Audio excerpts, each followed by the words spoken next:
David Carter rubbed his temples and stared at the draconic grammar book spread across his desk. After 8 months of lessons, the language still felt like trying to gargle rocks while humming 3 different notes simultaneously. His throat hurt just thinking about tomorrow's session with Silvara. The old dragon matriarch had been patient with him, more patient than he probably deserved. Every week, she arrived at the Cultural Exchange Center with her scales gleaming like polished copper, her movements precise and dignified. She never showed frustration when David butchered a phrase that should have taken 10 minutes to learn, but somehow took him 3 weeks. Teaching him was part of her diplomatic assignment, and she treated it with the same seriousness she would treat a peace negotiation. David glanced at the clock on his datapad. 5 minutes until his lesson. He gathered his notes and headed down the corridor toward the private instruction rooms. Station Harmony bustled around him with the usual mix of species going about their business. A group of mantis-like Clickari chittered past him in their rapid-fire speech. 2 floating jellyfish creatures from the water sectors drifted by, their translation devices humming softly. He reached room 7 and palmed the door control. It slid open with a soft hiss. The dragon inside was not Silvara. David stopped in the doorway, his greeting dying on his lips. The creature before him was younger, smaller, though still massive by human standards. Her scales were a darker bronze, almost amber in certain lights. Where Silvara moved with ancient certainty, this dragon's tail twitched nervously against the floor. Her claws clicked an irregular rhythm on the desk surface. "Hello," she said in Galactic Common, her voice higher pitched than Silvara's rumbling tones. "I am Lyra. My mother Silvara cannot teach today. I will instruct you instead." David stepped fully into the room and let the door close behind him. "Is your mother all right?" Lyra's inner eyelids flickered, a dragon expression David had learned meant distress. "She has scale rot. It is not dangerous, but very painful. She must return to our home world for treatment in the volcanic springs. The heat and minerals will heal her, but it takes many weeks." "I'm sorry to hear that," David said, taking his usual seat across from her. "Please tell her I hope she recovers quickly." "I will." Lyra opened a teaching tablet, her claws moving uncertainly across its surface. "Mother said you were working on the conditional tense structures, the ones that indicate possible futures versus certain futures." David nodded, pulling out his own notes. He noticed Lyra had a small journal beside her tablet, its cover worn and creased from heavy use. Something was written on it in draconic script, but he couldn't read it from this angle. The lesson began awkwardly. Lyra clearly knew the material. Her understanding of grammar was flawless, but she lacked her mother's teaching rhythm. She stumbled over explanations, backtracked to clarify points, and kept glancing at her journal as if it contained answers to questions David hadn't asked. Despite the rough start, David found himself enjoying the session in a different way. Where Silvara taught with formal precision, Lyra offered context. When David struggled with a particular phrase structure, Silvara would drill him on pronunciation. Lyra instead explained why dragons used that structure, what emotional weight it carried, what situations called for it. "This phrase here," Lyra said, pointing to a line in David's textbook, "you would use it when speaking of someone who has passed beyond. It carries respect, but also continuity. In draconic thought, death does not end a person's influence on the world." David tried the phrase, his throat straining to produce the layered tones. It came out mangled and flat. Lyra's tail stopped twitching. She leaned forward slightly. "Try pushing the sound from deeper in your chest. Humans have flexible vocal structures. You can make sounds we cannot, but you must learn which muscles to use." David tried again. This time it sounded closer, though still clearly wrong to his ears. "Better," Lyra said, and something like surprise colored her voice. "My mother said you were determined." I see she was correct. They worked through the rest of the lesson with increasing ease. Lyra relaxed as she taught, her nervousness fading into genuine engagement with the material. David found himself asking more questions than usual, drawn in by her willingness to explain the culture behind the language. Near the end of their time, Lyra's data pad chimed softly. She glanced at it, and David saw her whole body tense. On the screen was a calendar display with one date circled multiple times in bright red. The date was 3 weeks away. Lyra quickly blanked the screen, but not before David noticed her claws had started trembling. "Is everything all right?" he asked. "Yes," Lyra said too quickly. She began gathering her materials. "We should conclude for today. You have made acceptable progress. We will meet again in 3 days, same time." David agreed, sensing she wanted to end the conversation. As he stood to leave, he noticed Lyra opening her worn journal again. Inside, he glimpsed sketches of stars, constellation patterns drawn with careful detail. Mathematical notations filled the margins. At the top of the page was a date, the same one he had seen circled on her calendar. Lyra noticed him looking and closed the journal with a snap. Her tail resumed its nervous twitching. "Thank you for accommodating the change in instructor," she said formally. "I know my teaching style is different from my mother's." "Different isn't bad," David replied. "I actually understood some things today that I've been struggling with for months. Your mother is an excellent teacher, but so are you." Something flickered across Lyra's reptilian features.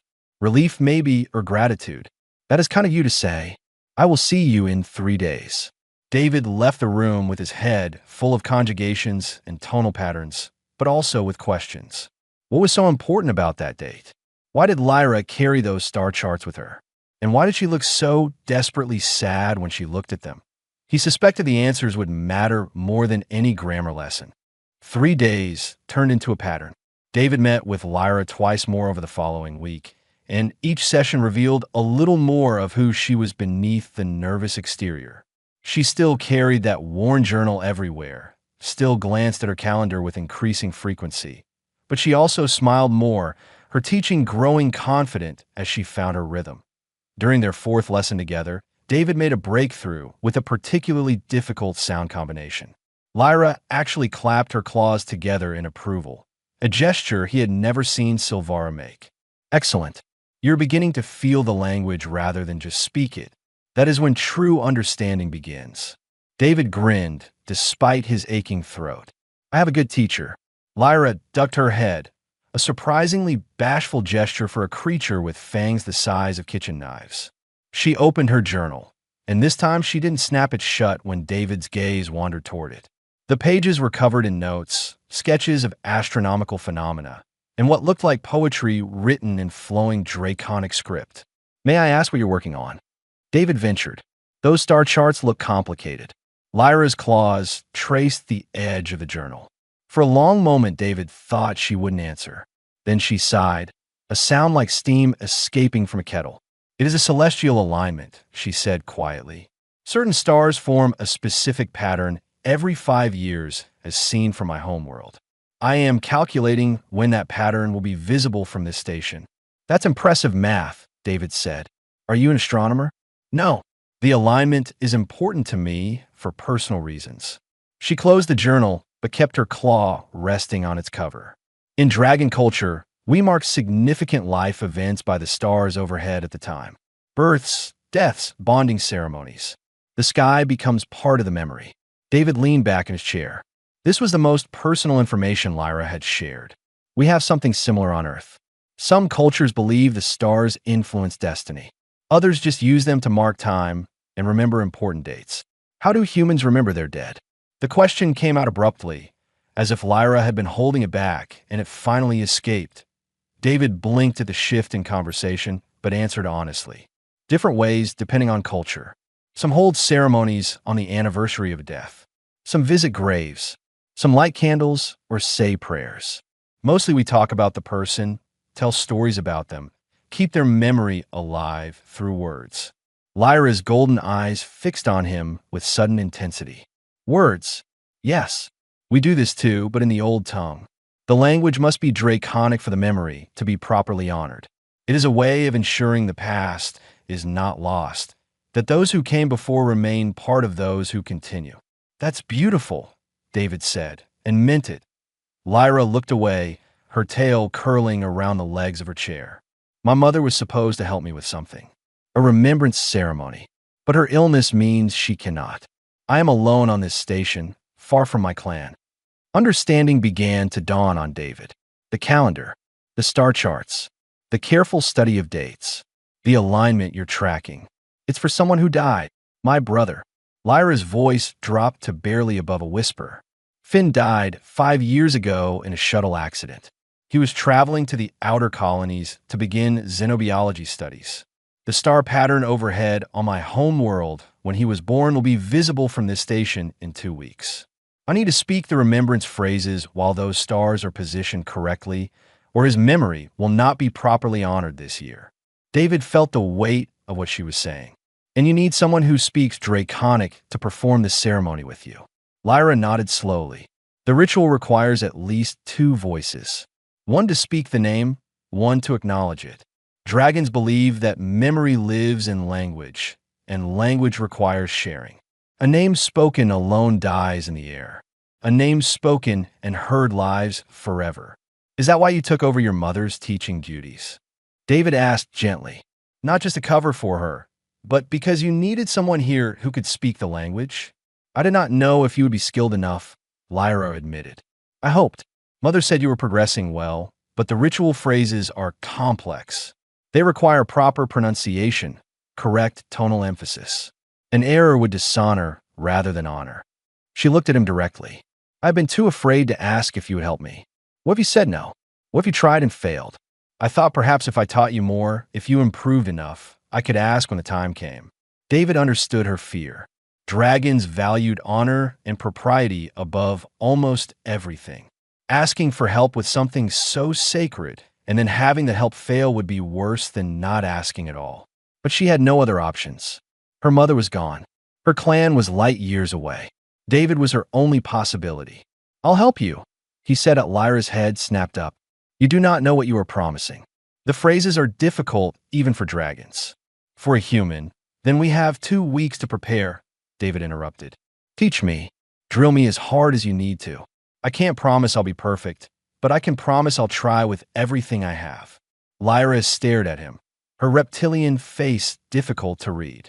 Then slowly, carefully, she opened her journal and turned it toward him. The pages were filled with phonetic breakdowns of Draconic phrases, practice notes, translation guides. She had been preparing this for weeks, hoping against hope that someone would be able to help her. This is what we must speak, she said, her voice thick with emotion. These are the words that will keep my brother's memory alive for another year. David looked at the complex sounds, the intricate tonal patterns. It looked impossible, but Lyra was trusting him with something precious, something irreplaceable. Humans had earned their place in the galaxy by surviving impossible odds. Maybe that persistence could serve a gentler purpose. Then let's get started, he said.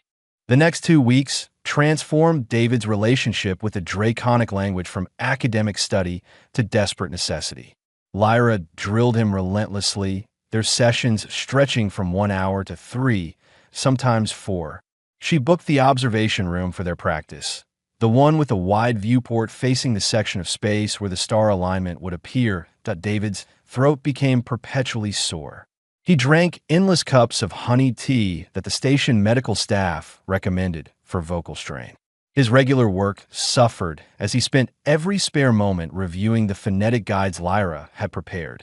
The phrases swam through his dreams, tangling with his normal speech until his co-workers asked if he was feeling well.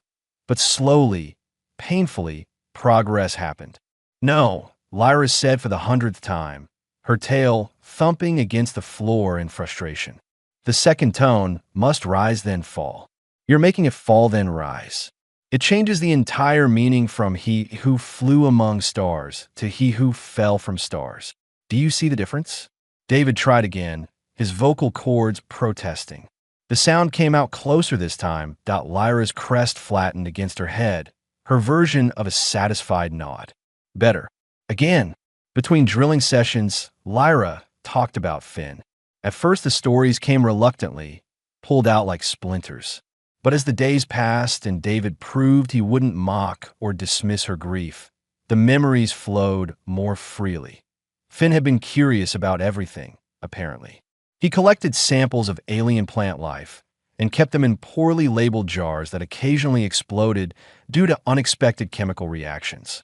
He could never remember to turn off the cooking units in their family dwelling, resulting in countless burnt meals and one minor fire. He had wanted to catalog every species in the known galaxy and had made it through approximately 0.03% before his death. He would have liked you, Lyra said one evening as they took a break from practice. He believed humans were fascinating. Most species thought your kind were just dangerous deathworlders. But Finn said any species that developed thousands of languages on one planet must have incredible cultural complexity. David smiled at that. Sounds like he was smarter than most of the galaxy gives us credit for.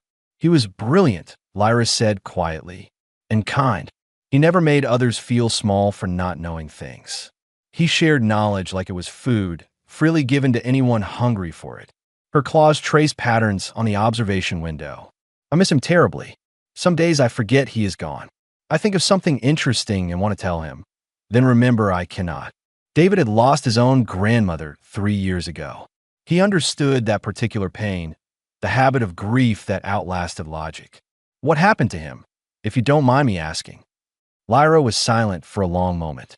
Outside the viewport, ships moved in orderly patterns around the station, small lights against the infinite dark. Shuttle malfunction, she finally said. The vessel he was traveling on suffered a cascade failure in its engines. The crew tried to evacuate, but the escape pods malfunctioned as well. Finn was 23 standard years old. In dragon terms, he had barely reached adulthood. She turned away from the window. My mother took it very hard. She and Finn were close. When this anniversary approached, she promised she would be here to help me perform the ritual. But her scale rot grew worse, and the doctors said waiting even another week might cause permanent damage. Understanding clicked into place for David. So she sent you to me. She'd been teaching me all those months specifically so I could help you when she couldn't. Lyra's inner eyelids flickered. I did not realize until I arrived, and she explained. Mother is cunning that way. She saw a possibility and cultivated it without telling anyone her plan. She gambled that a human would have the capacity to learn enough and the character to want to help. That's a lot of faith to put in a species most people consider violent and unpredictable, David said. Mother has studied humans extensively. She says your species is misunderstood. Lyra met his eyes. Most races see your survival of Earth and assume you're naturally aggressive. They forget that surviving such a world requires not just strength, but adaptability, cooperation, and empathy.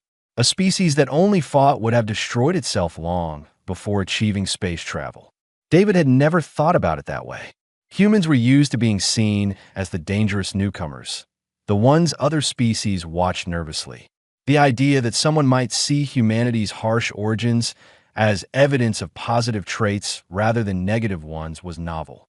I hope I can prove your mother right, he said. Lyra picked up her journal, opening to a page near the back.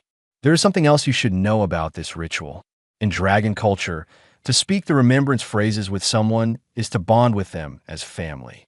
It is not a casual thing. By learning these words and agreeing to speak them with me, you are accepting a place in my clan structure. David processed this. So after the ritual, we'll be considered family? Yes, it is a serious commitment. You would have obligations to our clan, and we would have obligations to you. It is not reversible. She looked at him seriously. I should have told you this before you agreed to help. It was wrong of me to assume you understood the full implications. If you wish to withdraw, I will not blame you. David thought about it for all of 5 seconds. I don't want to withdraw. If anything, knowing this makes me more determined to get it right. Your brother deserves to be remembered properly, and if doing that means I gain a dragon family, I'm honored. Lyra's whole body relaxed. Tension David hadn't realized she was carrying bleeding away. Thank you, she said, her voice rough. You cannot know what this means to me. Then let's make sure I'm ready, David replied. He picked up his practice notes. From the top. And don't go easy on me. Lyra's eyes gleamed. I never intended to.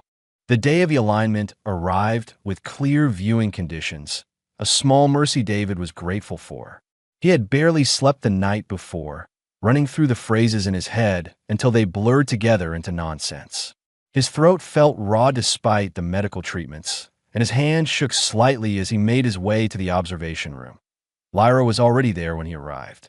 She had transformed the sterile space into something ceremonial. Smooth stones arranged in circular patterns covered the floor, each one carved with draconic symbols that seemed to shimmer in the ambient light. Incense burned in small braziers, filling the air with a sharp, clean scent that reminded David of thunderstorms. The chairs had been removed, leaving the center of the room open. Lyra herself wore formal scales, or what David assumed were formal. Bands of deep blue and purple wrapped around her neck and forearms, contrasting with her bronze natural coloring. They caught the light and threw back tiny rainbows. Her claws had been polished until they gleamed like dark metal. "You came early," David said, his voice sounding too loud in the quiet space. "I needed time to prepare," Lyra replied. She gestured to a spot on the floor near the viewport. "Stand there. When the alignment reaches its peak, we begin. The stars must be in full configuration for the words to carry their proper weight." David took his position. Through the viewport, he could see the section of space they had been tracking. Several stars were already moving into place, their relative positions shifting as the station orbited and space wheeled around them. In about 30 minutes, if Lyra's calculations were correct, they would form the exact pattern that had been visible on her homeworld the night Finn was born. "Are you ready?" Lyra asked. In her claws, she held her worn journal, open to the pages they had practiced from so many times. But she wasn't looking at it. She had the phrases memorized so deeply they might as well have been carved into her bones. "As ready as I'll ever be," David said, and was surprised to find it was true. The nervousness was still there, but beneath it was a strange calm. He had done everything he could to prepare. Either it would be enough or it wouldn't. All that remained was the doing. Lyra set the journal aside carefully, treating it with the reverence of a sacred text. "I want you to understand what we are doing. In dragon belief, death is not an ending, but a transformation. The body returns to fire and stone, but the memory, the essence of who someone was, that lives on in the stories we tell and the names we speak. This ritual is how we keep that memory strong." "I understand," David said. "No," Lyra said gently. "Not yet, but you will." They waited in silence as the stars continued their slow dance. David found himself thinking about Finn, this dragon he had never met but felt he somehow knew. A young scholar with boundless curiosity and terrible cooking skills. Someone who saw wonder in the galaxy instead of danger. Someone who died far too young with his work barely begun. "My mother really set this up months ago?" David asked, breaking the quiet. Lyra nodded. "When she learned of her illness, she knew she could not delay treatment until after the anniversary. She had been teaching you for months already, but she intensified the lessons, focused on the grammatical structures that appear in remembrance phrases. She prepared you without telling you what the preparation was for. She took a big risk," David said. "I could have refused to help you." "She told me humans understand grief," Lyra replied. "That despite your reputation as warriors, you are deeply loyal to those you care about. She believed once you understood what the ritual meant, you would not turn away." Lyra glanced at him. She was correct. The stars shifted into position. David felt the change more than saw it, some instinctive recognition that the moment had arrived. Lyra sensed it too. She moved to stand beside him, close enough that he could feel the heat radiating from her scales.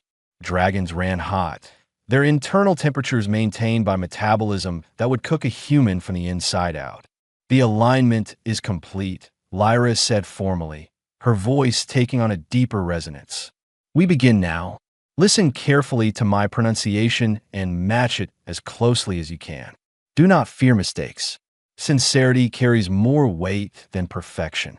She launched into the opening phrase, her voice dropping into registers David couldn't hope to match.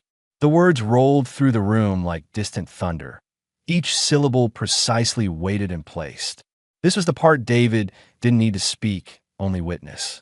He listened intently, hearing the grief and love woven into every sound. When Lyra finished, silence fell. It was David's turn that he opened his mouth and began.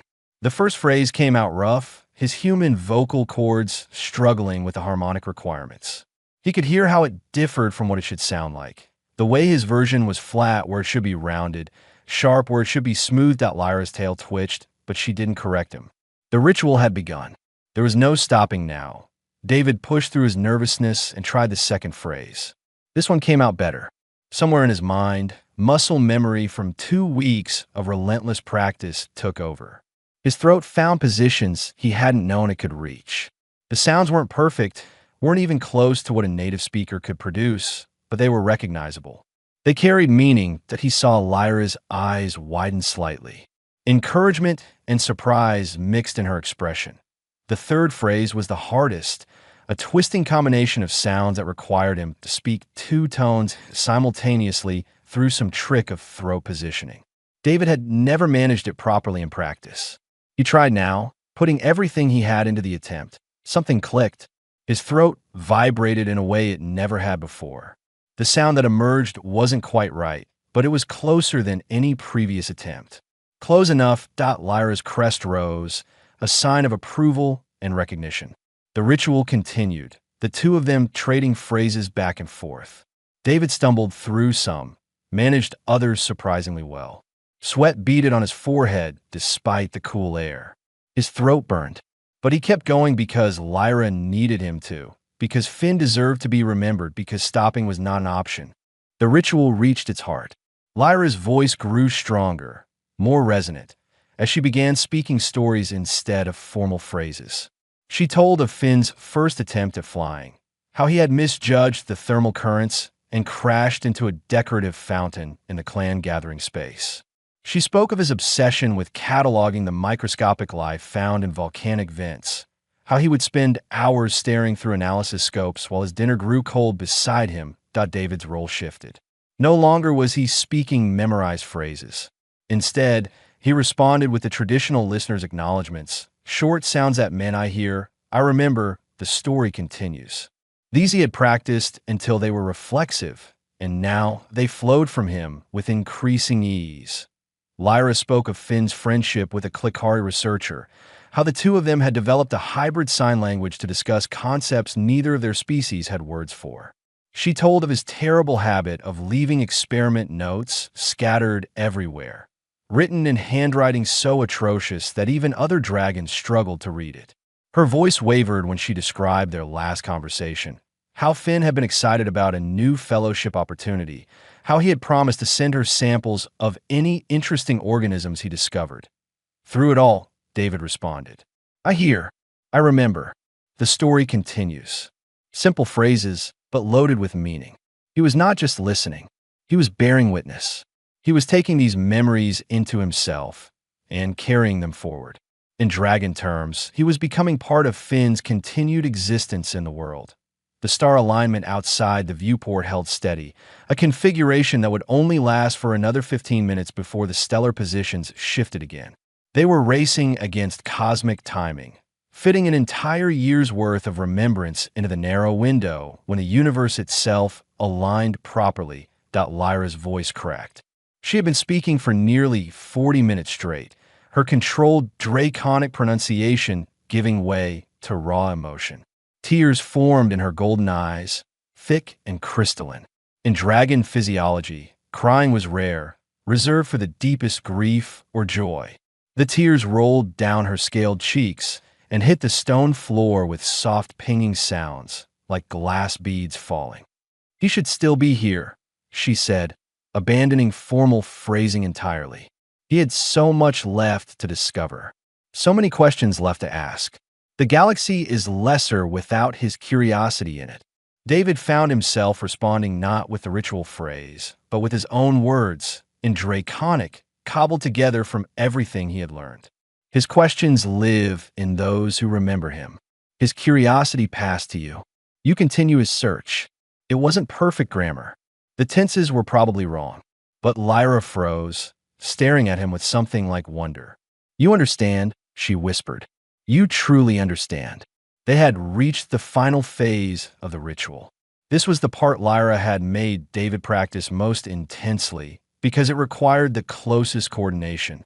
They would speak together, their voices layered, saying Finn's full name in the old tongue, while making a promise to carry his memory forward. Lyra positioned herself so they were facing each other with the stars visible behind her. David could see the alignment beginning to shift, the cosmic clock running down. They had perhaps 5 minutes left. Together now, Lyra said, "On my mark." She began a low harmonic, a baseline tone that thrummed through the floor. David added his voice, finding the complementary frequency that Lyra had taught him. Their sounds wove together, not perfectly harmonized but close enough.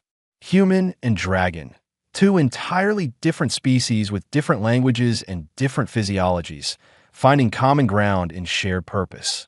Lyra spoke Finn's name. It rolled out in a cascade of sound that seemed to contain multitudes. Each syllable meant something.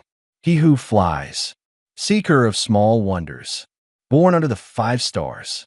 Together they formed an identity, a capsule of who Finn had been distilled into pure language. David echoed her, his pronunciation clumsy but sincere. His version of the name lacked her precise tonal control, but it carried his honest effort. He poured into those syllables everything he had learned about Finn over the past 2 weeks, all the stories and small details that had painted a picture of someone David wished he could have met. The name hung in the air between them. Through the viewport, the star alignment reached its absolute peak, 5 points of light forming a perfect configuration. For a handful of heartbeats, past and present aligned, the stars that had witnessed Finn's birth now witnessed his remembrance. Then Lyra spoke the final phrase, the promise that the ritual required. Your name is spoken. Your name is heard. Your name is carried forward. Memory lives. David responded with the answering promise, the one he had practiced until his throat bled. I hear. I remember. I carry forward. Memory lives. The stars began to drift out of alignment. The ritual window closed. It was done. Lyra collapsed.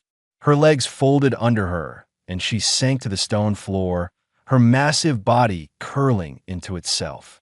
Great racking sobs shook her frame, the kind of grief that had been held back by ritual structure and now broke free. She made sounds David had never heard from her, keening notes of loss that needed no translation, that David's instinct was to go to her, to offer comfort through touch. But he remembered his training. Dragons didn't accept uninvited physical contact. It violated personal boundaries in ways humans didn't quite understand. So instead, he sat down on the floor near her, not touching but present, close enough that she would know she wasn't alone. Minutes passed. Lyra's sobs gradually quieted. Her breathing steadied. Slowly she uncurled, lifting her head to look at David through tear-brightened eyes. Thank you, she said, her voice raw. Thank you for learning. Thank you for trying. Thank you for caring about someone you never met. David's own throat was tight with emotion. He sounded like someone worth remembering. Lyra's tail moved slowly across the floor until its tip rested gently against David's foot. The lightest possible contact, but in dragon terms it meant everything. Permission granted. Connection acknowledged. You are family now, Lyra said, by ritual and by choice. My clan is your clan. Through the viewport, the stars continued their endless dance, indifferent to the small drama that had played out in their light. But for David and Lyra, something fundamental had changed. They were no longer teacher and student, no longer dragon and human. There was something new, something the galaxy was still learning to recognize. They were family, bound by memory and stars, and the willingness to honor what mattered most. Life on Station Harmony continued its usual rhythm, but for David, everything felt different. He walked the same corridors, ate in the same dining facilities, did the same diplomatic work, yet he moved through it all with a new awareness. He was no longer just a human working in a galactic community. He was part of a dragon clan, bound by ritual and recognition. Lyra's teaching sessions resumed, but they had transformed into something beyond formal instruction. She taught him clan history now, the long lineage of her family stretching back thousands of years. She shared recipes for traditional dragon foods and laughed when David politely declined to try raw volcanic minerals. She showed him how to read the subtle movements of dragon body language, the meanings behind tail positions and crest angles that he had been missing all along. My mother will return soon, Lyra said one afternoon as they sat in the observation room where the ritual had taken place. The ceremonial stones had been removed, but the space still felt significant to David, weighted with memory. She has sent word that her treatment is complete and she is traveling back to the station. David felt a flutter of nervousness. He had helped perform a sacred ritual, had been adopted into a dragon clan through that participation. But he had never met the matriarch who had orchestrated the whole thing. What if Silvara disapproved? What if she thought David had performed the ritual inadequately? Lyra must have sensed his worry because her tail twitched in amusement. She will be pleased. I have sent her recordings of the ceremony. She says you exceeded her expectations. I made so many mistakes, David protested.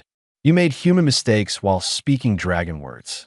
That you managed to speak them at all is what matters. Lyra tilted her head, studying him. Do you know what my mother told me before I came here? She said humans are the galaxy's bridge builders. Not because you are naturally peaceful, you are not. Not because you are weak, you are anything but. You build bridges because you survived a world that should have killed you. And that survival taught you that cooperation works better than isolation. David thought about Earth, its extreme weather and geological instability, its incredible biodiversity and resulting competition for resources. Humans had survived not by becoming the strongest predator, but by forming groups, sharing knowledge, adapting to circumstances. They had looked at a hostile world and decided the best response was to understand it rather than simply fight it. Is that why your mother chose to teach me? David asked. Because she thought humans would be good at learning other cultures? Partly, but also because she believed you specifically would care enough to try. Lyra's expression softened. She has studied human behavior extensively. She says your species has a strange quality. You form attachments to things that do not benefit you. You adopt orphan animals from other species. You preserve art and knowledge, even when it has no practical use. You mourn those you barely knew. Most species find this confusing, but my mother finds it beautiful. 3 days later, Silvara returned to Station Harmony. David was in his quarters reviewing trade agreements when his door chimed. He opened it to find both Silvara and Lyra standing in the corridor. The older dragon's scales had regained their copper luster, glowing with health. Her presence filled the space with quiet authority. David Carter, Silvara said formally, I have come to thank you for honoring your commitment to my family. David stepped aside to let them enter, though his quarters were barely large enough for one dragon, let alone two. Silvara moved with careful precision, her bulk somehow avoiding every piece of furniture. Lyra followed, settling near the viewport.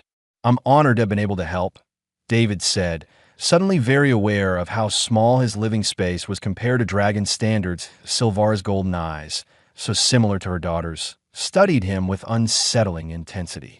You took on a significant responsibility. The ritual is not simple even for native speakers. That you succeeded speaks to your character.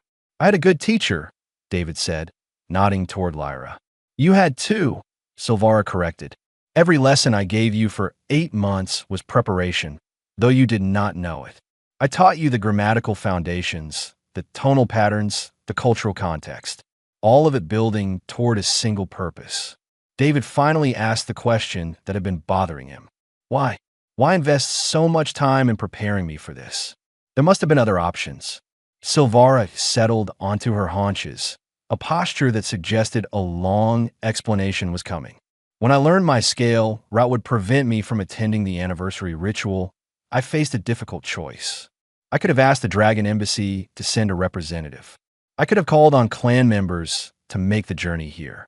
These would have been proper, traditional solutions. But you chose a human instead, David finished. I chose you specifically, Silvara said, because I have watched humans carefully since your species joined the galactic community. Most races see you as dangerous. They remember that you evolved on a death world and assume violence is your primary nature. They are wrong. Lyra spoke up. Mother believes humans are the most emotionally intelligent species in the known galaxy. You have to be. Surviving Earth required not just physical strength, but incredible social cooperation. You had to understand each other's needs, share resources, work together against environmental threats. That selection pressure created a species that excels at empathy. Silvara nodded. When I needed someone to help my daughter honor her brother, I could have chosen safety and tradition. Instead, I chose someone who would care. Someone who would approach a sacred ritual with genuine respect rather than mere obligation. I gambled that a human would have the emotional capacity to understand what the ritual meant and the dedication to execute it properly. David felt the weight of her words. She had bet on humanity's compassion, on his compassion specifically, and had structured 8 months of teaching around that bet. I hope I proved you right, he said quietly. Silvara reached into a pouch at her side and withdrew something small. When she opened her claw, David saw a scale. Not a shed scale, but one that looked like it had been carefully removed. It gleamed like polished metal, etched with intricate patterns. This is an ancestral scale, Silvara said. It belonged to my grandmother's grandmother, passed down through our family line for generations. To give it to someone is to mark them as clan, as family, with all the rights and responsibilities that entails. She held it out to David. He took it carefully, feeling the unexpected weight. The scale was warm, retaining heat, even separated from its owner. You are part of our clan now, Silvara continued. Not by blood, but by choice and by ritual. When we speak our lineage, your name will be included. When we gather for ceremonies, you will be called. When you need aid, we will provide it. This is not a small thing. David looked at the scale in his hand, then at the 2 dragons in his quarters. Lyra watched him with open affection. Silvara observed with approval. He thought about how strange it was, how improbable. A human from Earth adopted into a dragon clan because he had learned to say a dead brother's name correctly. But it wasn't really about pronunciation, was it? It was about showing up, about caring, about being willing to honor what mattered to others even when it cost you something. Thank you, David said, and meant it with everything he had. I'll do my best to honor this gift. Silvara's crest rose in satisfaction. You already have. After they left, David sat by his viewport holding the ancestral scale.